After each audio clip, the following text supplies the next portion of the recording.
The annual gala of Carter Marine Shipyard was not a place for men like Lucas Bennett. He stood at the edge of the room, in a borrowed jacket surrounded by people who measured worth in contracts and square footage, and said the one thing he had no business saying. He told Amelia Carter, CEO, heir to the most powerful shipbuilding dynasty in Charleston, that any man who had her would be the luckiest man alive. He expected polite silence. Instead, she looked directly at him and said she had been hoping that man was him. The morning after the gala, Lucas arrived at the shipyard before anyone else. That was how he preferred it. The silence before the shift, the smell of salt and iron, the sound of water against the hull of whatever vessel was up on the dry dock.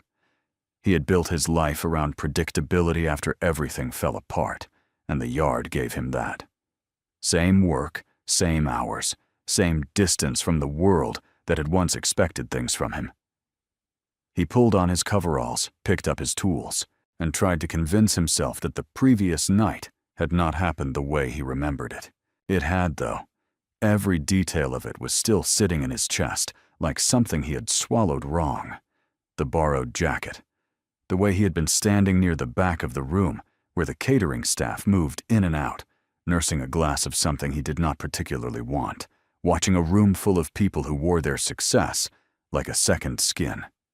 And then Amelia Carter, moving through that same room like she owned it because she did stopping just close enough that he had said the stupidest thing he had ever said in his adult life. He had not meant for her to hear it. That was what he told himself walking to the dock that morning. He had been speaking under his breath, or close enough to it. But she had heard, and she had turned, and she had looked at him with those dark, steady eyes that had always made him feel like she was reading something just below the surface of him. And then she had said what she said, and his whole body had gone quiet in a way he did not have language for. By 9 in the morning, someone had already heard about it. He knew because Danny Walsh, who worked the dock 2 slips down, came over with coffee and too much interest in his face, and asked if it was true what people were saying about the gala. Lucas told him he had no idea what people were saying.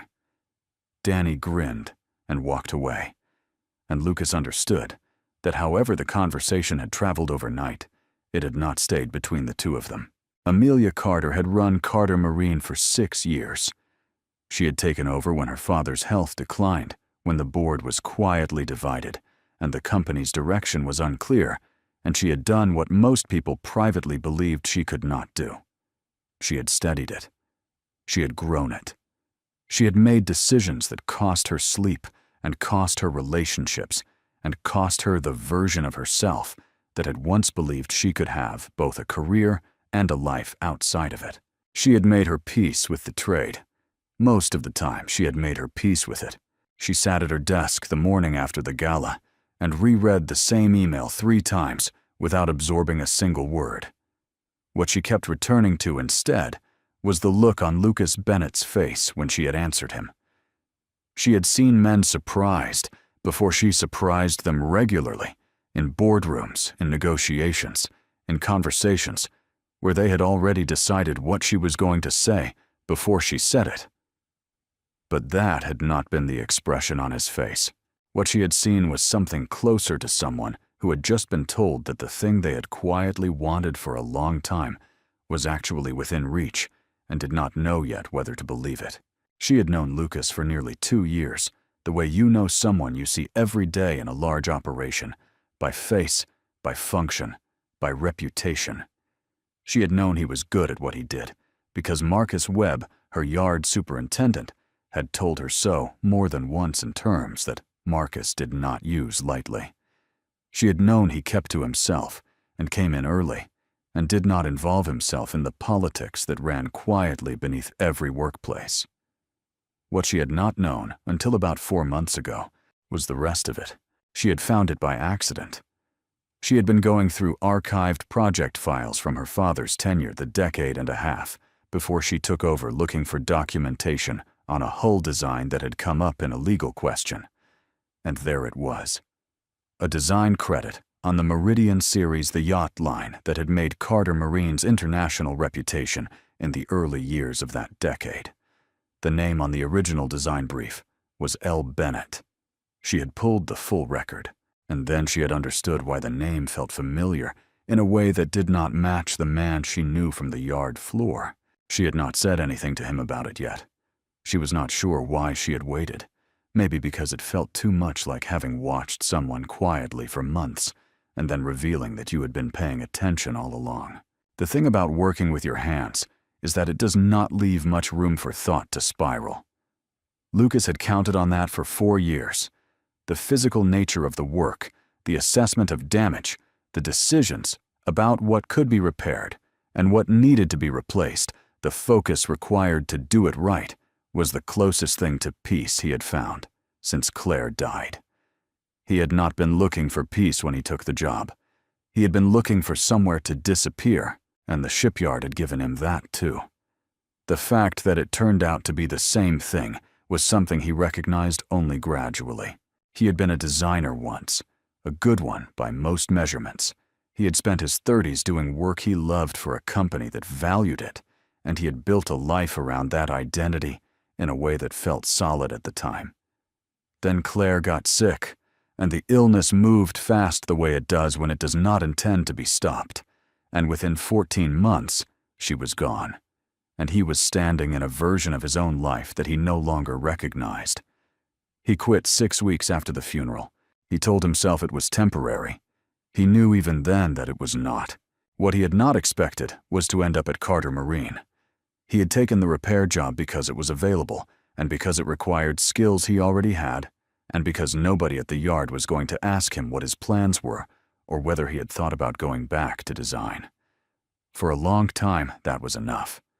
Then somewhere in the last year, it had started to feel like something he had chosen rather than something he had stumbled into, and he was not sure yet what to do with that distinction.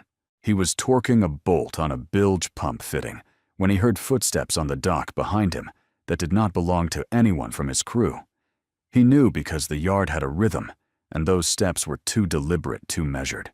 He turned around, and Amelia Carter was standing at the edge of the slip in a gray blazer and work boots that looked like she had actually used them, holding a file folder, and looking at him the way she had looked at him the night before. Lucas straightened up slowly. He did not say anything right away. Neither did she. "I'm not here about last night," she said finally. "I want to talk about a project." He waited. Amelia stepped closer and opened the folder. Inside was a printed copy of a design brief, old formatting, early 2000s header style, and he recognized it before he finished reading the title. His throat did something involuntary, and he looked back up at her. "You found that?" he said. "4 months ago," she said. "I've been trying to decide what to do with it." He looked back at the page. The Meridian series. 42 feet deep V-hole, the design that had gone into production the year he turned 31, and had sold more units in its first 3 years than anything Carter Marine had produced in the previous decade. He had been proud of it once, in the uncomplicated way you are proud of something, before life teaches you that pride is a luxury. He was not sure what he felt about it now. "That was a long time ago," he said. "I know," Amelia said. "I'm not asking you to explain it. I'm asking you to come back to it." She closed the folder and held it out to him. "We have a new project. The board has been pushing for something that repositions the company in the luxury market. I've been waiting for the right person to lead the design, and I've been looking at the wrong floor."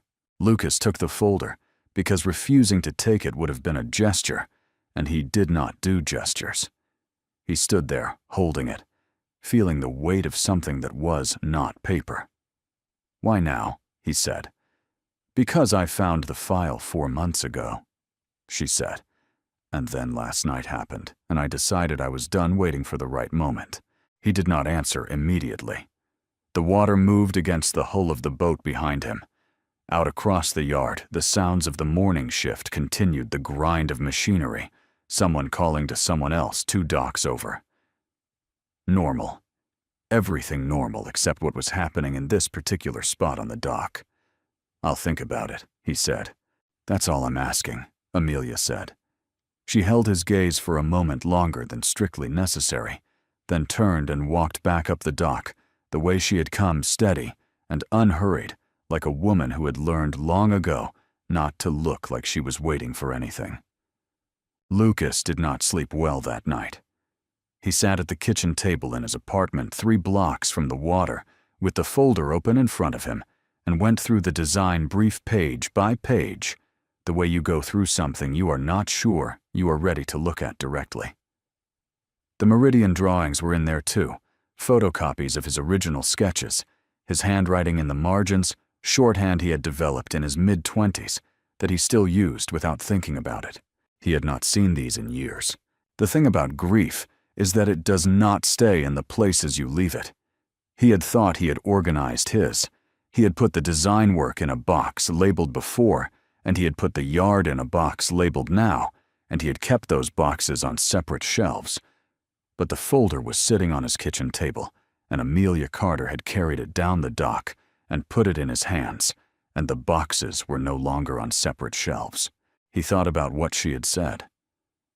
"I've been waiting for the right person to lead the design, and I've been looking at the wrong floor."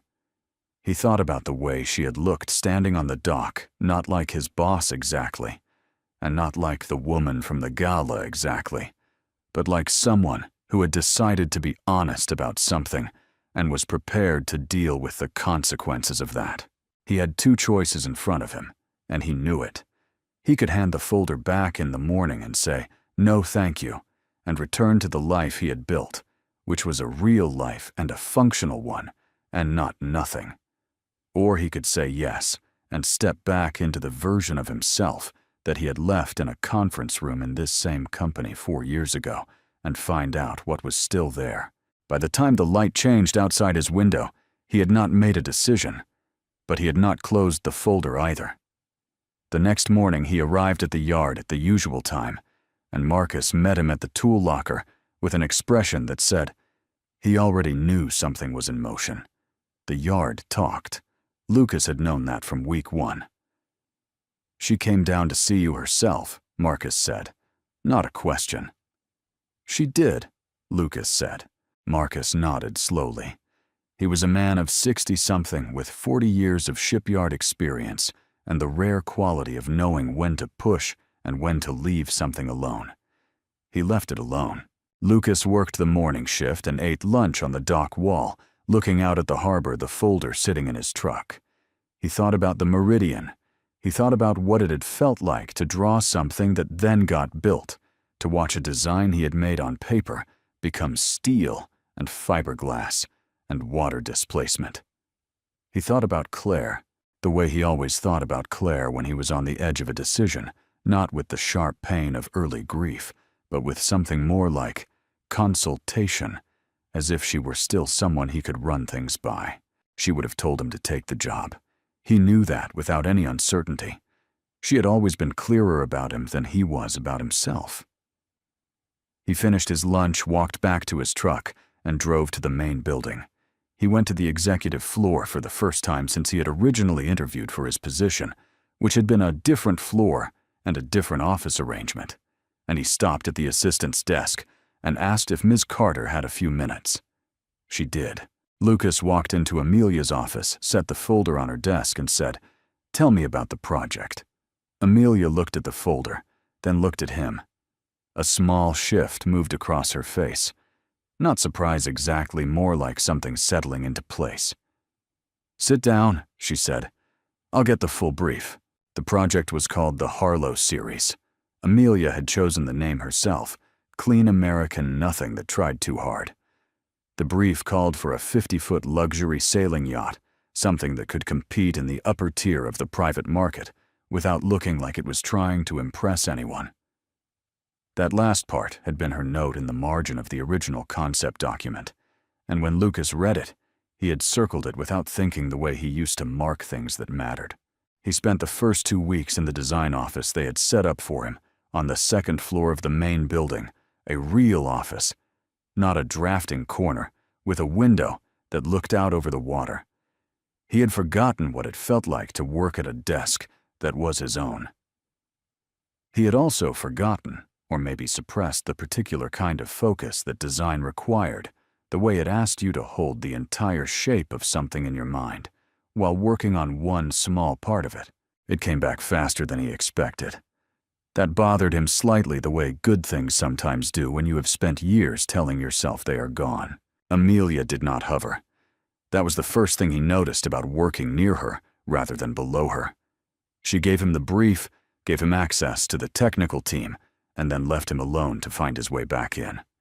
She checked in twice in that first week, both times, with specific questions about material tolerances and whole geometry questions that told him she understood the work and was not asking to manage him, but because she actually wanted to know. He answered her both times with more detail than was strictly necessary, and she absorbed it without making him feel like he was explaining himself. By the third week, they were meeting every other day. The meeting started formal and shortened as the work found its rhythm. By the fourth week, they were sometimes walking the dock while they talked, looking at existing vessels in the yard, the way you look at reference material, and Lucas noticed that people on the floor watched them in the peripheral, careful way that workers watch when something is changing at the top of an organization, and they have not yet been told what it means. The conversations that were not about the project began the way those conversations usually do, sideways, through the door of something else. Amelia mentioned once, while they were looking at a competitor's fiberglass layup technique, that she had been in this yard since she was old enough to walk without falling into things. She said it in the same tone she used for technical observations, like it was data rather than memory. Lucas asked her if she had always planned to run it. She said no. She said she had planned to leave Charleston and build something entirely her own, somewhere else, something her father's name was not attached to. Then her father had gotten sick, and the plan had changed, and eventually the plan had become the life. Lucas did not say anything immediately. He understood the shape of that particular story, not the details, but the structure of it. The life that becomes yours, not because you designed it, but because you stayed. He had his own version of that. He did not offer it right away, but he did not deflect either, and something in that space between the two of them shifted without being announced. He told her about Claire a week later. Not the full weight of it, not all at once, but enough how they had met when he was 28 and she was 25. How she had thought naval architecture was boring until he showed her what it actually looked like at the design stage, how she had died at 36 from a diagnosis that had moved faster than any of the doctors had told them it might. He said it plainly without apology for the plainness, because that was the only way he knew how to say things that were real. Amelia listened without trying to fill the quiet that came after, and that was the right thing to do, and she seemed to know it. The dynamic between them was becoming visible to people other than themselves. Lucas was aware of this the way you are aware of weather, not in one moment of revelation, but in a slow accumulation of signs. The way conversations stopped when he entered a room where people had been talking. The way certain colleagues had started to be careful around him in a register that had nothing to do with professional hierarchy. One afternoon, a woman from the corporate communications team named Sandra Briggs stopped him in the hallway and made a comment about how nice it was that Ms. Carter had taken a personal interest in the Harlow project. And the particular construction of that sentence told Lucas everything he needed to know about what the building was discussing. He did not bring it up with Amelia, not yet. The storm came in off the Atlantic on a Thursday in late October, faster than the forecast had suggested, and harder than the harbor authority had planned for. By 6 in the evening, the wind was running at 40 miles an hour and climbing, and the yard's emergency protocol was already in motion, crews working to secure vessels, reinforce moorings, cover exposed equipment. Lucas was on the dock when the call went out, already in his gear, already moving toward the slips that held the 3 most vulnerable hulls in the yard. He did not expect to see Amelia there, but she came down from the main building 20 minutes into the storm response in a rain jacket and work gloves, and she did not come to observe or to supervise from a safe distance. She came to work. She stationed herself at the midpoint of the central dock and started directing crew movements with the efficiency of someone who had grown up watching how a yard operates under pressure, and the crew responded to her without the kind of hesitation that sometimes appeared when people in executive roles showed up unexpectedly in operational situations. Lucas worked the hardest slip, a 60-foot catch that had come in for refit 2 weeks earlier and had not yet been fully secured in its temporary moorings. The wind was making the lines unpredictable. He worked with 2 other crew members for the better part of an hour, moving by feel and instinct, and 4 years of yard experience. And at some point, Amelia appeared at the shore end of the slip and started managing the dock cleats from that side, taking the load off the lines so his team could reposition. She did it correctly. She did it without being asked. They worked through most of the night. By 2 in the morning, the worst of it had passed, and the yard had come through with damage that was real but manageable. 2 hulls, with cosmetic impact 1 dock section that would need structural review, a significant amount of equipment that would need to dry out and be assessed. Lucas sat on an equipment case at the end of the central dock, soaking wet drinking coffee from a thermos that Marcus had produced from somewhere, and Amelia sat beside him. The water was still choppy, but the wind had dropped, and the dock lights caught the surface in broken flashes that moved with the current. She did not look like the CEO of anything at that moment. She looked like someone who had just spent 6 hours doing physical work outdoors, in a storm, which was exactly what she was. Her hair was flattened against her face, and there was a grease mark on her left forearm from the dock cleats, and she was holding her coffee with both hands. Lucas looked at her and felt something that had been sitting at the edge of his awareness for weeks move directly to the center of it. "You didn't have to come down," he said. Amelia looked out at the water. "It's my yard," she said. "These are my people." She said it without drama, just as a statement of the way things were, and that was the thing that moved him. Not the words, but the simplicity of them. The fact that she meant it exactly as much as it sounded like she meant it. He did not say what he was thinking, but he stayed where he was, and she stayed where she was, and neither of them moved toward the building until Marcus came back with more coffee, and the practical business of assessing the night's damage required their attention again. The coverage appeared the following Monday. A photograph taken by someone with a phone at some point during the storm response had found its way to a local business news blog that covered Charleston's commercial sector.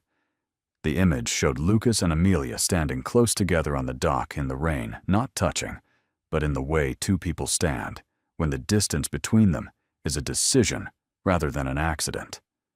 The caption beneath it was a question dressed up as a headline, the kind of thing that does not need to say anything directly to say everything it means.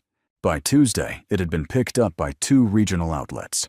By Wednesday, a financial commentary site had framed it around Carter Marine's upcoming board review cycle, with a sidebar noting that the company's CEO had been spending significant time with a member of the yard floor staff in what sources close to the board described as an unconventional working arrangement. Amelia forwarded him the links without comment. He read them at his desk and felt the specific discomfort of being looked at in a register he had not signed up for. He had understood in an abstract sense that her life was conducted under a kind of scrutiny that his was not. He had not fully felt it until now. The board did not wait for the coverage to circulate further. 3 days after the storm, Graham Whitmore, chairman, 63 years old, a presence at Carter Marine since before Amelia had taken over, requested a private meeting with her. Lucas heard about it from Marcus, who heard about it from someone in the executive assistant pool, which was how information traveled in a company of this size when the people at the top were not sharing it directly. What Whitmore said in that meeting, Lucas did not know in full. What he learned through the measured and carefully worded version Amelia gave him the following afternoon was that the chairman had raised concerns about optics, about the perception among institutional shareholders, among the board's more conservative members, that the CEO's judgment might be clouded by a personal attachment. that the timing was particularly unfortunate, given that Whitmore and 2 other board members had been building a case for a strategic sale of Carter Marine to a European maritime conglomerate, a deal that Amelia had been blocking for 18 months on the grounds that it would dismantle the company's operational identity. Lucas listened to all of it. When she finished, he was quiet for a moment. "He's using me," Lucas said, "to get to the sale." "He's using the optics," Amelia said. "The coverage gave him something he can point to." "That's the same thing." Lucas stood and walked to the window. Below, the yard moved at its ordinary afternoon pace, the rhythms unchanged, indifferent to what was happening in the building above it. "I'm making it easier for him to take this from you." Amelia's voice was steady when she answered. "You're not responsible for what Graham Whitmore chooses to weaponize." "No," Lucas said, "but I'm a factor, and you have too much at stake for me to be a factor." He turned back from the window and looked at her. She was watching him with an expression he could not fully read, something controlled over something that was not. He understood what he was about to do, and he understood why it was the right call, and that did not make it feel like any less of a loss. "I think I should step back from the project," he said. "Let the design team carry it forward without me attached to it." Amelia did not argue immediately, which told him she had already considered this and had not yet decided what she believed about it. That was honest of her. He respected it. He also found it almost unbearable. "I need a few days," she said finally. "Take them," he said. "I'm not going anywhere yet." But the situation did not give them a few days. 2 mornings later, Lucas arrived at the yard to find that Marcus had been called into a meeting with HR and that the design office on the 2nd floor had been quietly reassigned to another use, and that his access card no longer opened the door to the executive building's upper floors. No one from management had spoken to him directly. Whitmore had moved without waiting for Amelia to make the call, arranging the outcome through administrative channels before she had the chance to respond. It had simply been executed around him the way things are executed when someone with institutional power has already decided the result and is only performing the process. He stood in the yard for a long time, looking at the water, understanding what had just happened. Then he went to his truck, drove back to his apartment, and sat down to write a resignation letter that he did not want to write, for reasons that had nothing to do with the job. He thought about Amelia going into a boardroom and trying to hold the company together, while Graham Whitmore pointed at Lucas's name and told the shareholders it was evidence of compromised leadership. He thought about her father's company, the Meridian drawings, the decades of work, the things she had given up her other life to protect being sold to a conglomerate in Europe that would strip it down to its most profitable parts and rename what remained. He thought about the way she had looked on the dock in the rain holding a coffee with both hands, saying "It's my yard," like it was the most obvious thing in the world. He sent the letter at 9:15 that night. Within the hour, a message came back from Amelia's personal email address, not her work one. It was 4 words long. "Don't do this yet." He read it twice. Then he set his phone face down on the table and did not answer, because answering would have required him to either make a promise he could not keep or tell her something that would make what he had just done meaningless. He sat in his apartment in the silence that followed with the resignation scent and the door not quite closed, and felt the specific weight of a person who has done the right thing and is not entirely sure it was right. He did not answer her message that night or the night after. He told himself it was because there was nothing useful to say, and that was partially true. The fuller truth was that he did not trust himself to say something that would hold up under the weight of what they were both facing. He had learned in the years since Claire that the words you say in the middle of a loss tend to be the ones you mean most, and the ones that cause the most damage, and he was not willing to do that to her. He spent the first 3 days after the resignation cleaning out the small amount of personal items he had accumulated in the yard's tool locker, a coffee mug, a technical manual he had brought from home, a spare set of work gloves. Marcus was there when he came to collect them, and did not say much, just handed him the mug, and nodded in the way of a man who had seen good people leave good jobs for complicated reasons and knew there was nothing useful to add. Lucas thanked him. Marcus told him the dock would not be the same. Lucas believed him and did not say so. He had no plan for what came next. That surprised him less than it might have 4 years ago. He had rebuilt himself once from a position of having no plan, and he understood now that the absence of a clear next step was not the same as having nothing. He still had the design skills. He still had the Harlow drawings, which were his intellectual property. Regardless of what happened with his employment, he had confirmed that quietly with a labor attorney before sending the resignation. He had options. He was not ready to look at them directly, but they existed, and that was enough for the moment.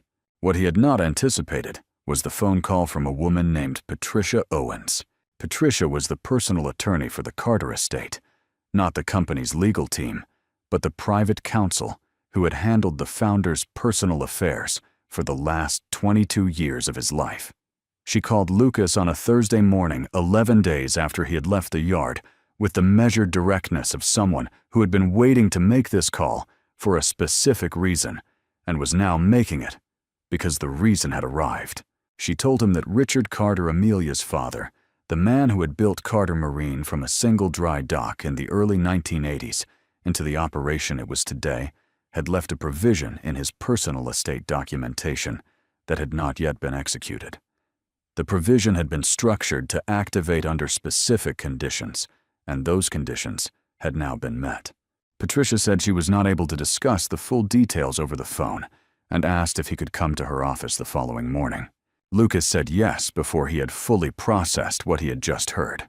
He spent the evening trying to reconstruct what he knew about Richard Carter. He had met the man exactly twice, both times briefly during Lucas's first years as a designer at Carter Marine. Richard had been in his mid-60s by then, still present in the company, but beginning to step back, moving through the design floor the way founders do when they are deciding what they can afford to let go of and what they cannot. He had stopped at Lucas's drafting table on one of those visits and spent 20 minutes asking questions about the meridian hull geometry. Not polite questions, real ones, the kind that assume the person being asked knows the subject and then left without a compliment or a critique, which Lucas had later understood was the highest form of approval the man offered.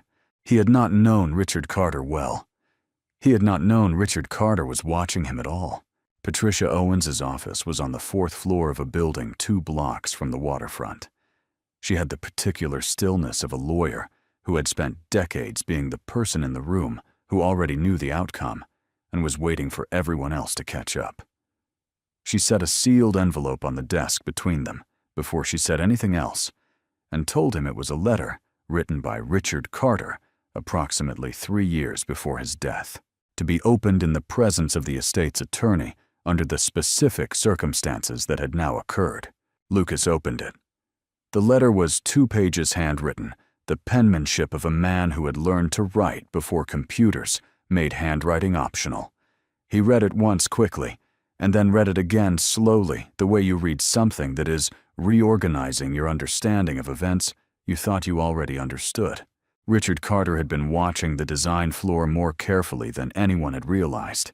He had followed Lucas's work on the Meridian series in detail, and when Lucas had disappeared after his wife's death, Richard had spent 2 years trying to find a way to bring him back that would not feel like pressure or charity. He had not found that way before his own health had declined too far for him to act on it. What he had done instead was formalize what he already believed, that Lucas Bennett was the person most capable of protecting the design integrity of Carter Marine when it was under threat, and that belief had been converted into a legal instrument. The provision gave Lucas a 7% equity stake in Carter Marine, not in the operating company, but in the founding trust, the original structure that sat beneath all subsequent reorganizations, and that carried with it a specific class of voting rights on any transaction involving the sale or dissolution of the company. 7% was not a controlling stake, but combined with Amelia's position and the shares held by 2 board members who had been quietly opposed to the Whitmore sale proposal, it was enough. It was more than enough. Patricia watched him read through the documentation with the patience of someone who had done this before. When he looked up, she said, "He described you in the cover note as the person who understood what the company was actually building, when most people only saw what it was building now." Lucas set the papers down on the desk. He was quiet for a long time. "When does the shareholder meeting happen?" he said. 6 days, Patricia said. "Whitmore filed the formal motion for the board vote last week. The shareholder session is scheduled for Friday. 6 days. He thought about Amelia's 4-word message still sitting unanswered on his phone. He thought about the resignation letter he had sent, and the way it had felt like the responsible decision, and the way it had also felt like leaving someone to carry something alone that she should not have to carry alone. He thought about Richard Carter sitting at a desk somewhere, writing a 2-page letter in longhand to a man he had spoken to twice, because he believed in the work and because he believed in the person doing it, and had trusted that belief enough to build it into a legal document. "I'll need to talk to Amelia before the meeting," he said. Patricia nodded. "I assumed so," she said. "I've already notified her office that this meeting was taking place." Amelia was at the yard when he arrived, not in the executive building on the dock, standing near the slip where the Harlow hull had been moved during the early stages of construction, looking at it with the expression of someone doing an inventory of things they are not ready to lose. She heard him coming and turned, and for a moment neither of them said anything, because the 11 days of silence had left a quantity of unsaid things between them that could not be addressed in order. Lucas held up the folder. Patricia had given him a copy of the relevant documents, organized cleanly by the attorney's office. Amelia looked at it, and then looked at him. "She called me this morning," Amelia said. "She told me what it was. She didn't tell me if you were going to use it." "I'm going to use it," Lucas said. Something moved across Amelia's face relief, and something more complicated underneath it. She looked back at the Harlow hull for a moment, then back at him. "You don't have to do this because of my father," she said, "or because of the company. If that's the only reason, it's not the only reason," Lucas said. He said it directly without softening it or qualifying it, because they were past the point where either of them could afford to be indirect about the things that mattered. Amelia held his gaze. She nodded once slowly, and he could see her deciding to let that be enough for now, to let the meeting happen first, and the rest of it come after, in the order it needed to come. "Tell me what you're planning to present," she said. He told her. The shareholder meeting was held in the main conference room of the Carter Marine Headquarters building, a room that looked out over the harbor through a long row of windows and had hosted every significant decision in the company's history. There were 42 people in the room: board members, institutional shareholders, legal representation for 3 separate stakeholder groups, and Graham Whitmore sat at the far end of the table with the composed expression of a man who believed the outcome was already determined and was present mainly to receive it. Amelia opened the session and moved through the procedural items with the efficiency of someone who had run enough of these to know where the time was wasted and where it was not. She gave Whitmore the floor when the sale motion came up, and he presented his case with the fluency of a man who had prepared it carefully. The financial projections, the strategic rationale, the international market positioning, the particular framing that made Amelia's resistance to the deal sound like sentiment rather than strategy. When Whitmore finished, Amelia said, "I'd like to introduce a registered shareholder who has requested time to address the motion."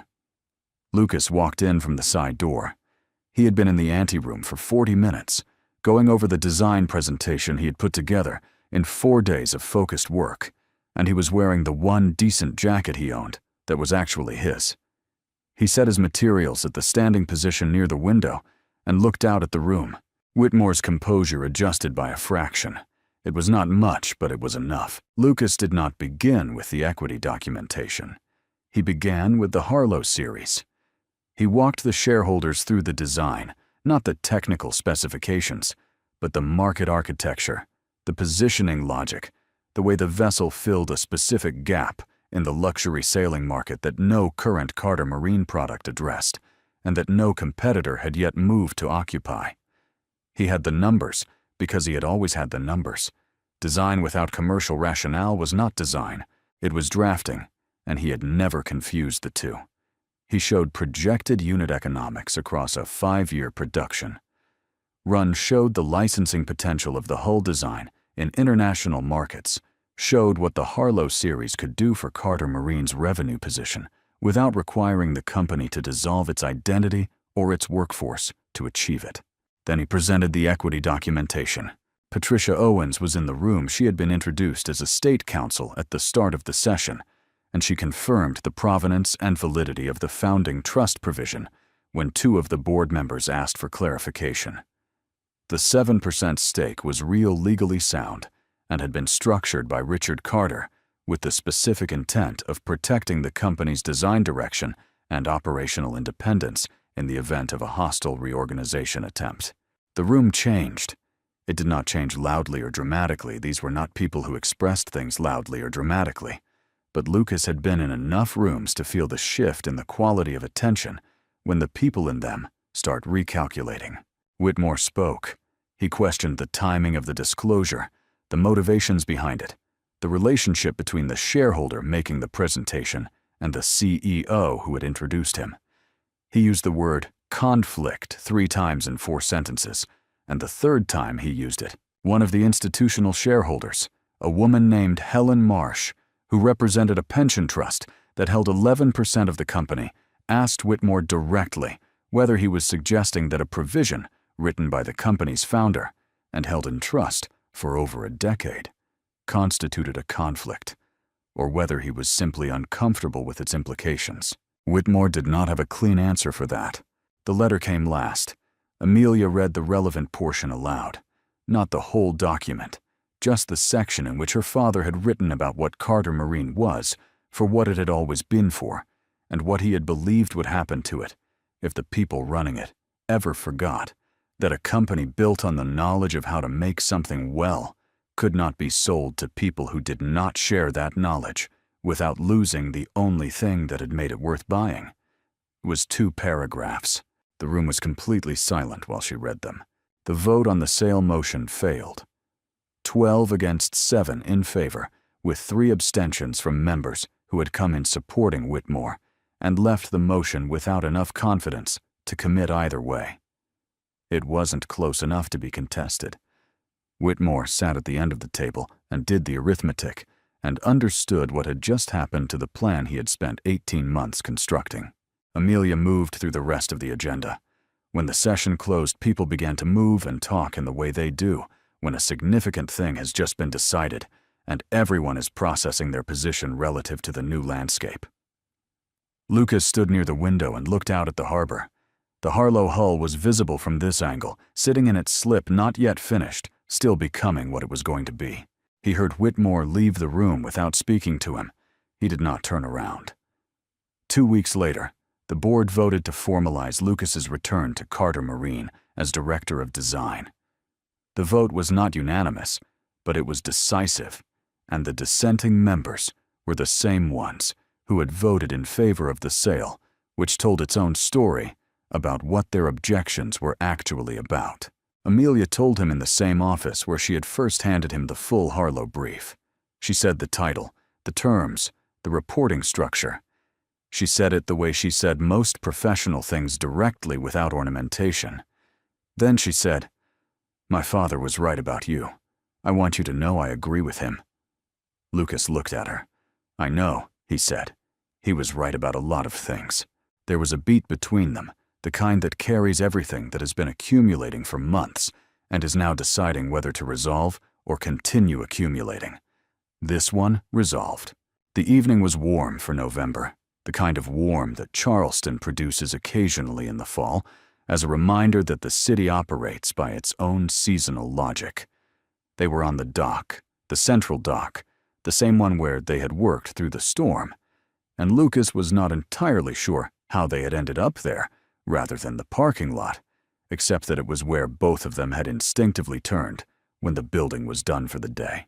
He told her that he had spent months trying to stop thinking about her after the gala, not because he had wanted to stop, but because wanting had felt like a luxury he had no right to. She was the CEO of the company where he repaired boats. The geometry of it had seemed impossible in a way that had nothing to do with affection, and everything to do with the particular way he had learned to manage his own expectations after losing Claire by not allowing them to form in directions that could disappear. Amelia listened to all of it. When he finished, she said, "I told you at a company gala in front of 300 people that I had been hoping you were the man in question. I was not being subtle." "No," Lucas said. "You were not." "I'm still not being subtle," she said. He looked at her in the dock light, this woman who had come down from the executive floor in a storm to hold dock cleats in the rain, who had read her father's words aloud to a room full of shareholders without her voice breaking, who had sent him 4 words in the middle of the night because 4 words were the honest amount. He reached out and took her hand, and she led him, and they stood on the dock where everything had started with a sentence he had not meant to say out loud.